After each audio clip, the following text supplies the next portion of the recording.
எடப்பாடி ஒரு நம்பத்தகுந்த அரசியல்வாதி இல்லை. நீ போடுற பிச்சை பதவி எனக்கு வேண்டாம், ஆட்சியை கலக்கும், தேர்தலை சந்திப்போம், அப்ப நாங்க முதலமைச்சர் ஆகிக்கிறோம்னு சொல்லிட்டு அன்னைக்கு காலில் தவழ்ந்து போய் விழாம பதவி வாங்க வேண்டியதானே. இவர் கூட இருக்கிற முனுசாமி அன்னைக்கு துணிஞ்சி பேசினார்ல சசிகலாவை எதிர்த்து, அந்த குடும்பத்தை கட்சியை நாசமாக்கிடுச்சு அப்படின்னு பேசினார்ல, எதிர்த்து குரல் கொடுத்தார்ல. அப்ப சசிகலா பொதுச் செயலாளர் கட்சியையும் பலவீனப்படுத்தி கூட்டணியையும் பலவீனப்படுத்தி இன்னைக்கு இரண்டும் கட்ட நிலையில் இந்த கட்சியை கொண்டு வந்து நிறுத்தியிருக்காருன்னா அது மு.க. ஸ்டாலின் அவர்கள் எடப்பாடிக்கு கொடுத்த அசைன்மெண்ட். பெரும்பான்மையாக வாழக்கூடிய தமிழ்நாட்டில் இருக்கக்கூடிய இந்துக்களுக்கு சூடு சொரணை இருந்தால் அதிமுகவும் திமுகவும் புறக்கணிக்கணும். நீங்க பிஜேபி ஓட்டு போடுங்க, போனா போங்க. எடப்பாடி நம்ம தகுந்த தலைவர் இல்லை. அதிமுக போறது பிஜேபிக்கு பலன் அளிக்காது. ஏன்னா கடந்த 70 வருஷங்களாக காங்கிரஸ் கட்சி அரசாங்கத்தில் கிடைக்காத எல்லா திட்டங்களும் தனக்கு சேர்ந்ததான் நினைக்கிறேன். தாமரை நேயர்களுக்கு வணக்கம். இன்று நம்மோடு இணைந்திருக்கும் சிறப்பு விருந்தினர் நடிகர் ரவி அவர்கள். வணக்கம் சார். வணக்கம். திமுக எதிர்கட்சியா இருந்தப்போ, அதாவது அதிமுக ஆண்டுட்டு இருந்த அந்த டைம்ல திமுக ஒரு பலத்த எதிர்கட்சியா குரல் கொடுத்தாங்க, ரொம்ப ஆக்டிவா ஒர்க் பண்ணாங்கன்னா. நிறைய பேர் வைக்கிற விமர்சனமே ஆளும் கட்சியா திமுக இருக்கிறத விட எதிர்கட்சியா தான் திமுக சூப்பரா ஒர்க் பண்றாங்க அப்படின்ற மாதிரி. இன்னைக்கு அதே திமுக ஆட்சியில வந்தப்போ, அதாவது ஸ்டார்டிங் காலகட்டத்தில் பாஜகவும் அதிமுகவும் அலைன்ஸ்ல இருந்தப்போ அதிமுகவினர் குரல் கொடுத்தாங்க, நிறைய விஷயங்கள் பேசினாங்க. அது மாதிரி பாஜக அண்ணாமலை அவர்கள் பேசினாங்க. ஆனா இப்போ இந்த செப்பரேஷனுக்கு அப்புறம், அதாவது பாஜகவுக்கும் அதிமுக செப்பரேஷனுக்கு அப்புறம் அதிமுக அதிக அளவில் திமுக பெருசா விமர்சனம் பண்ணது பார்க்க முடியல. அதே நேரத்தில் அண்ணாமலை அவர்கள் கூட இருக்க கருத்து வேறுபாடுகள் எல்லாமே எடப்பாடி அவர்கள் சொல்றாரு. அதே மாதிரி இப்போ நடந்த அந்த இஸ்லாமியர்கள் அந்த கூட்டத்துல கூட நாங்க இவங்க கூட அலைன்ஸ்ல வைக்க மாட்டோம் அப்படின்னு சொல்லியிருக்காரு. ஆனா அதே அவர் இப்போ அந்த செயலாளர்கள் கூட்டத்துல என்ன சொல்லியிருக்காங்கன்னா, அலைன்ஸ் என்ன அப்படின்றத நான் பாத்துக்கிறேன், நாங்க அதை பாத்துக்கிறோன்ற மாதிரி இப்படி ஒரு கருத்தையும் கட்சிக்குள்ள சொல்றாரு. ஆனா வெளியில இப்படி ஒரு கருத்தையும் சொல்றாரு. எதனால சார் அப்படி? ஏன்னா அப்படி பார்க்கும்போது கருத்து மாற்றமா இருக்குல்ல. ஏன்னா இஸ்லாமியர்கிட்ட அப்படி ஒரு கருத்தும் இங்க ஒரு கருத்தும், ஏன்னா பாஜக கூட அதிமுக சேர்ந்தனால தான் இஸ்லாமியர்கள் ஓட்டு வரல அப்படின்ற அந்த கருத்து இருக்குல்ல. எதனால அதிமுக இவ்வளோ ஏதோ கீழே உடஞ்சி போன மாதிரி ஆயிட்டாங்க? அதுக்கான காரணம் என்ன? எடப்பாடி ஒரு நம்பத்தகுந்த அரசியல்வாதியே இல்லைமா. அவர் தன்னை நிலைநிறுத்திக்கணும், தன்னை முன்னிலைப்படுத்திக்கணும், தான் கட்டுப்பாட்டில் அனைத்தும் இயங்கணும்னு நினைக்கக்கூடிய ஒரு சாடிஸ்ட் அரசியல்வாதி எடப்பாடி பழனிசாமி அவர்கள். திமுகவோட பி டீம், திமுகவோட ரகசிய உறவுல இருக்கார் ஓபிஎஸ்ன்னு எடப்பாடியை சேர்ந்தவர்கள் தொடர்ந்து சொல்லிக்கிட்டே இருக்காங்க. நான் அதை நம்பல. என்னோட பார்வையில ஸ்டாலினோட மிகப்பெரிய அண்டர்ஸ்டாண்டிங்ல இருந்து திமுகவினுடைய பி டீமா இருந்து செயல்படக்கூடியது எடப்பாடி பழனிசாமி தான். நான் டேரிங்கா குற்றம் சாட்டுவேன். நீங்க ஆட்சி அதிகாரத்தில் 10 வருஷம் இருந்தீங்க. அந்த இரும்பு பெண்மணி போராடி மீட்டெடுத்து தன்னிலே ஊழல் வழக்கு தானே தண்டிக்கப்பட்டு ஜெயிலுக்கு போய் எல்லாத்தையும் மீறி அசுரபலத்தோட 2 தடவை தொடர்ந்து அதிமுகவை 10 ஆண்டுகள் ஆட்சி கட்டில் அமர வச்சுட்டு போனாங்க. அந்த ஆட்சி கட்டில் உங்களுக்கு சசிகலா பிச்சையா போட்டாங்க. அந்த எந்த சசிகலா உங்களை முதலமைச்சராக ஆக்கினாரோ அந்த சசிகலாவை இன்னைக்கு நீங்க எந்த இடத்துல வச்சிருக்கீங்க? அவங்க என்னென்னவா விமர்சனம் பண்றாரு? அது அவர் தெய்வமா கருத்துன ஜெயலலிதா அவங்களுக்கு அவங்க ஒரு குற்றம் செஞ்சுட்டாங்க. சசிகலா அவங்கள எதிர்த்து, அவங்களுக்கு தெரியாம அவங்களோட மரணத்துக்காக இருக்கட்டும் எல்லாத்துக்கும் அவங்க தான் காரணம்ன்ற மாதிரி ஒரு பிம்பம் இது வந்துடுச்சு. ஏன்னா நமக்கு உண்மை என்னன்னு தெரியும். அப்படி இருக்கும்போது நான் தெய்வமா பார்த்த என்னுடைய தலைவர், என்னுடைய தலைவி அம்மா அவர்களுக்கு இப்படி நடந்துச்சு. நீ போடுற பிச்சை பதவி எனக்கு வேண்டாம், ஆட்சியை கலக்கும், தேர்தலை சந்திப்போம், அப்ப நாங்க முதலமைச்சர் ஆகிக்கிறோம்னு சொல்லிட்டு அன்னைக்கு காலில் தவழ்ந்து போய் விழாம பதவி வாங்க வேண்டியதானே. அன்னைக்கு அவருக்கு அந்த ஸ்ட்ரென்த் இருந்திருக்காரு சார். இப்படி கூட எப்படியாவது அது அன்னைக்கு உனக்கு ஸ்ட்ரென்த் இல்லைன்னா நீ போய் தவழ்ந்து போய் பதவி வாங்கினல்ல. நான் ஒண்ணுகிட்ட பதவி வாங்க மாட்டேன். நீ அந்த பதவியை எனக்கு பிச்சை போட்டு அந்த பிச்சை எனக்கு வேண்டாம். எங்க அம்மாவுக்கு துரோகம் பண்ணி எங்க அம்மாவை குற்றவாளியாக்கி எங்க அம்மாவை ஜெயிலுக்கு அனுப்பி இந்த இயக்கத்தின் மீது மிகப்பெரிய பொடியை சுமத்திய நீ யார்? என் கட்சியில உட்கார்ந்துக்கிட்டு எனக்கு பதவி பிச்சை போட நீ யாரு? எனக்கு நீ போடுற பதவி வேண்டாம், இந்த பிச்சை வேண்டாம்னு சொல்லிட்டு எடப்பாடி வெளியில வந்துருக்கணும் சார். கட்சிக்குள்ள இருந்து அவர் ஒரு வாய்ஸ் கொடுக்கும்போது அந்த மக்கள் பெருசா எடுத்துக்க மாட்டாங்க. அதுவே ஒரு சிஎம் ஆனதுக்கு அப்புறம் அதை சொல்லும்போது மக்கள் கிட்ட போய் சேரும்னு நினைச்சிருக்கலாம். ஏன் அப்படி நினைக்கணும்? நான் இப்படி நினைக்கிறேன். நீ அன்னைக்கு ஆம்பளையாரு. அன்னைக்கு இன்னைக்கு இவர் கூட இருக்கிற முனுசாமி அன்னைக்கு துணிஞ்சி பேசினார்ல சசிகலாவை எதிர்த்து, அந்த குடும்பத்தை கட்சியை நாசமாக்கிடுச்சு அப்படின்னு பேசினார்ல, எதிர்த்து குரல் கொடுத்தார்ல. அப்ப சசிகலா பொதுச் செயலாளர் கட்சிக்கு. அன்னைக்கு முனுசாமி ஆம்பளையாட்டம் பேசினார்ல, அந்த ஆம்பளத்தனை ஒண்ணுகிட்ட எங்க போச்சு? அன்னைக்கு தவழ்ந்து போய் 2 கிலோமீட்டர் தவழ்ந்து போய் அந்த அம்மா காலில் விழுந்து பதவியை வாங்கிவிட்டு நீ பதவியை தக்க வச்சுக்கிறதுக்கு அன்னைக்கு சசிகலாவோட கான்ட்ராவர்சியா இருந்த ஓபிஎஸோட தயவு வேணுங்கிறதுக்காக ஓபிஎஸ் கூப்பிட்டு கட்சியில சேர்த்துக்கிட்டு இந்த அம்மாவை தூக்கி வெளியில போட்ட. அன்னைக்கு ஒரு 3.5 வருஷம் அந்த ஆட்சி அதிகாரத்தில் நீ அமர்றதுக்கு உறுதுணையா இருந்த ஓபிஎஸ் தூக்கி இன்னைக்கு துரோகின்னு வெளியே போடுற. இப்ப நான் கேட்கிற கேள்வி என்னன்னா, நீ ஆட்சி அதிகாரத்தை இழந்துட்ட. அந்த ஆட்சி அதிகாரம் இழக்கிறதுக்கு ஒரு 3% வாக்கு வித்தியாசத்தில் ஆட்சி அதிகாரத்தை இழந்திருக்கிறேன். பிஜேபி என்கின்ற கட்சியோட கூட்டணி, ஓபிஎஸ் தலைமை, இபிஎஸ் தலைமைங்கிற இரட்டை தலைமை, இத்தனை பேக்கேஜோட ஒரு தேர்தலை சந்திச்சு 3.5% வாக்கு வித்தியாசத்தில் ஆட்சி அதிகாரத்தை திமுகவிடம் ஆட்சியை பறிகொடுத்திருக்கிற எடப்பாடி பழனிசாமி திரும்ப ஆட்சி அதிகாரத்தை பிடிக்கணுங்கிறது தானே இவங்களுடைய இலக்கா இருக்கும். அப்ப இவங்களுடைய இலக்கு திரும்ப ஆட்சியை பிடிக்கிறதாக இருந்தால் இவங்க என்ன பண்ணிருக்கணும்? கூட்டணி கட்சிகளை பலப்படுத்திருக்கணும். கூட்டணி கட்சிகள் வெளியே போகாம எல்லாரையும் ஒருங்கிணைச்சு சட்டமன்ற தேர்தலில் யாரெல்லாம் நம்மளோட பிடிக்காம கிருஷ்ணசாமி போன்றவர்கள் வெளியே போனாங்க அவங்களெல்லாம் உள்ள கொண்டு வந்து வச்சு கூட்டணியை இன்னும் பலப்படுத்திருக்கணும். அதே போல கட்சியும் பலப்படுத்திருக்கணும். டிடிவி தினகரனோட சென்ற கட்சிக்காரர்களை அணுகி டிடிவி தினகரன் தான் உனக்கு எதிரின்னு வச்சுக்க, சசிகலா தான் உனக்கு எதிரி வச்சுக்க.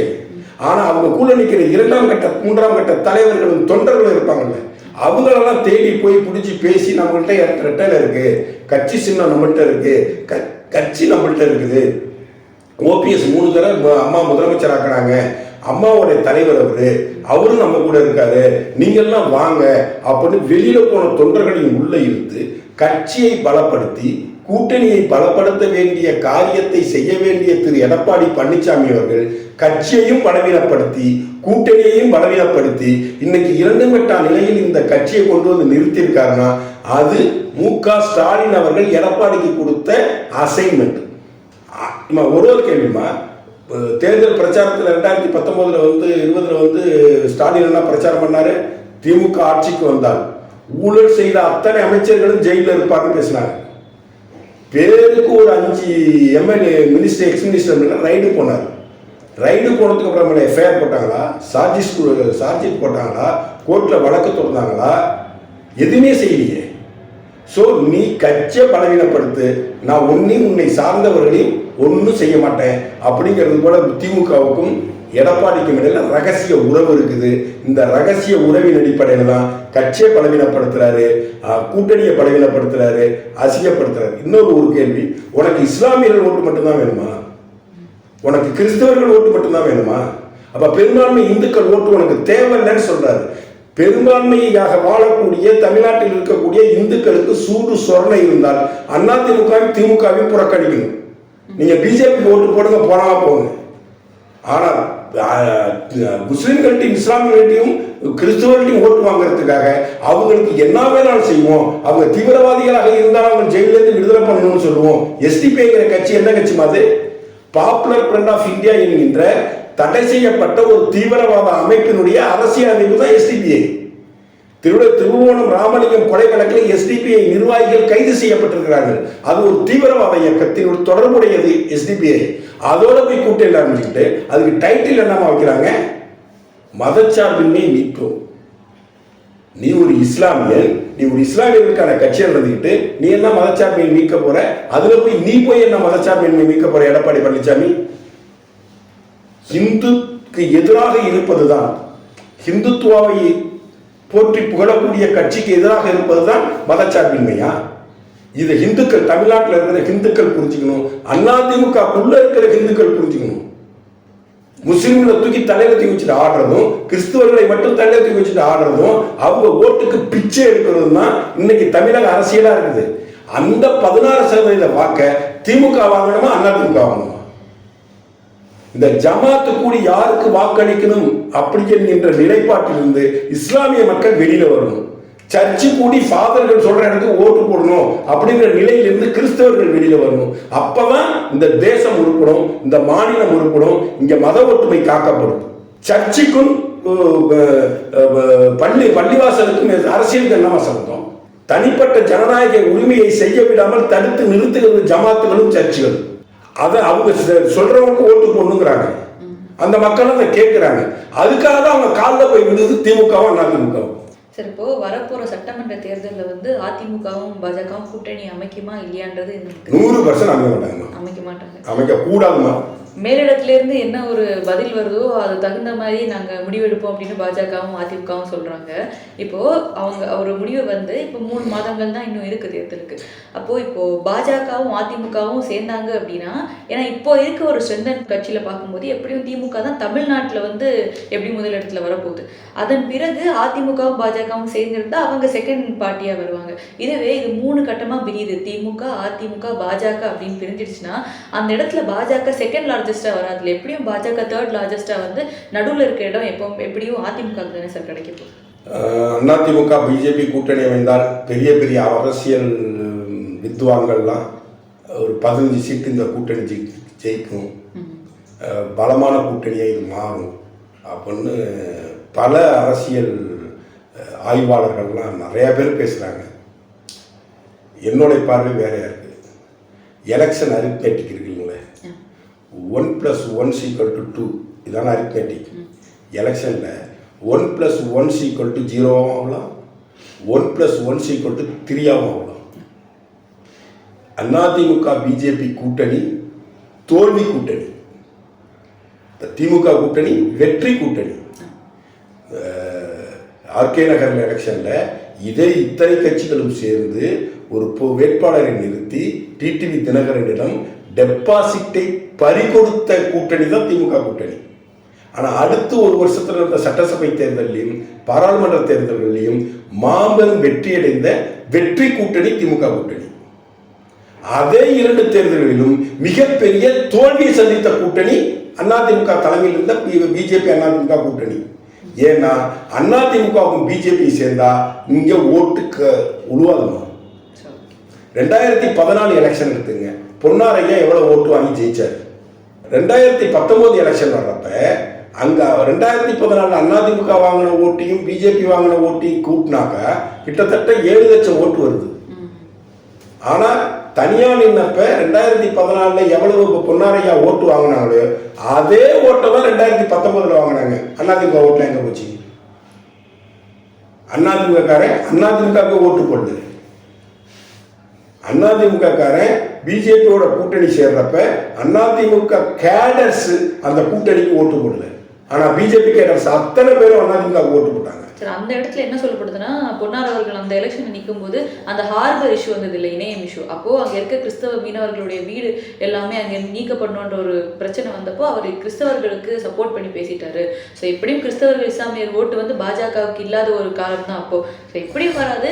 அவங்க வந்து கிறிஸ்தவர்களுக்கு சப்போர்ட் பண்ணனால பொன்னார்களுக்கு வந்து அங்கே இருந்து இந்துக்கள் ஓட்டு போடல. அங்கே உள்ள கிறிஸ்தவர்கள் அங்கே அதிகமாக இருக்காங்க, அதில் மாற்று கருத்துலாம் இல்லை. கிறிஸ்தவர்கள் பொன்னாருக்கு ஓட்டு போடுறதே வச்சுக்கிங்க. நான் கேட்கறது அரித்மேட்டிக்காக 2014 திமுக தனியாக நின்றுச்சு, காங்கிரஸ் தனியாக நின்றுச்சு, கம்யூனிஸ்ட் தனியாக நின்றுச்சு, பிஜேபி தனியாக நின்றுச்சு, ஆனால் ஏடிஎம்கே தனியாக நின்றுச்சு. அவங்க இப்போ ஜெயிச்சிருக்காங்கல்ல, மிஸ்டர் வசந்தகுமார் ஜெயிச்சாரு, அப்புறம் அவர் பையன் ஜெயிச்சாரு.